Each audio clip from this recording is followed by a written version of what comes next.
మన లైఫ్‌లో ఈ షాపింగ్ అనేది లేకపోతే ఉండలేమేమో అని అనిపిస్తది ఒక్కొక్కసారి. మీరేమంటారు?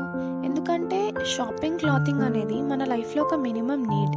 మినిమమ్ నీడ్ నుంచి అది మన లైఫ్‌లోనే ఇంపార్టెంట్ పార్ట్ అయిపోయింది.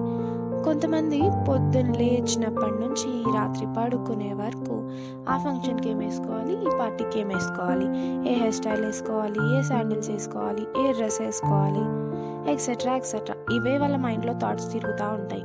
కొంతమందికి ఈ వేటి మీద ఇంట్రెస్ట్ ఉండదు, అసలు షాపింగ్ మీద ఇంట్రెస్ట్ ఉండదు. వాళ్ళని లేజీ అనొచ్చు, ఇంట్రెస్ట్ లేదు అనొచ్చు. అసలు అలా ఉండడం మంచిదేమో అనిపిస్తుంది. సరే, అప్పుడంటే ఆన్లైన్ ప్లాట్ఫామ్స్ లేవు. సో డైరెక్ట్గా షాప్కే వెళ్ళి టైం స్పెండ్ చేసి నచ్చినవి కొనుక్కొచ్చుకునేవాళ్ళం. ఇప్పుడంటే ట్రెండ్ మారింది, ఆన్లైన్ ప్లాట్ఫామ్స్ వచ్చేసాయి. Amazon, Flipkart, Meesho etcetera etcetera బోల్డ్ ఉన్నాయి. ఏదైనా ఇంట్లో కూర్చొని స్క్రోల్ చేస్తూ ఆర్డర్ పెట్టుకోవచ్చు. ఈవెన్ 1 డే డెలివరీ కూడా ఉంది. సో ఇలాంటి దాంట్లో ఈ ఆన్లైన్ ప్లాట్ఫామ్స్లో ఎవరెవరు ఏమేమి షాపింగ్ చేస్తారు? మమ్మీ వాళ్ళైతే ఏం షాప్ చేస్తారు, డాడీ వాళ్ళైతే ఏం షాపింగ్ చేస్తారు? నార్మల్గా అమ్మాయిలు అబ్బాయిలు అయితే అమ్మాయిలు అయితే ఈ kurta sets, traditional wear, western wear, heels, sandals కామన్గా ఆర్డర్ పెట్టేస్తారు.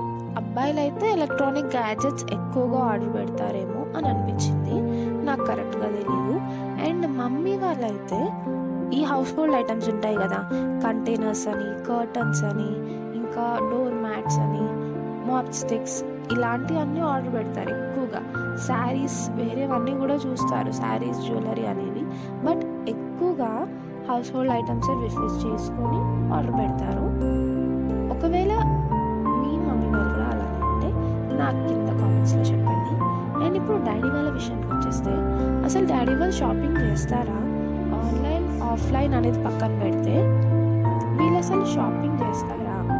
అదే షాపింగ్ చేస్తే ఏం షాపింగ్ చేస్తారు? నాకు అసలు తెలియదు. మీకేమైనా తెలిసింటే నాకు కామెంట్ సెక్షన్లో చెప్పండి.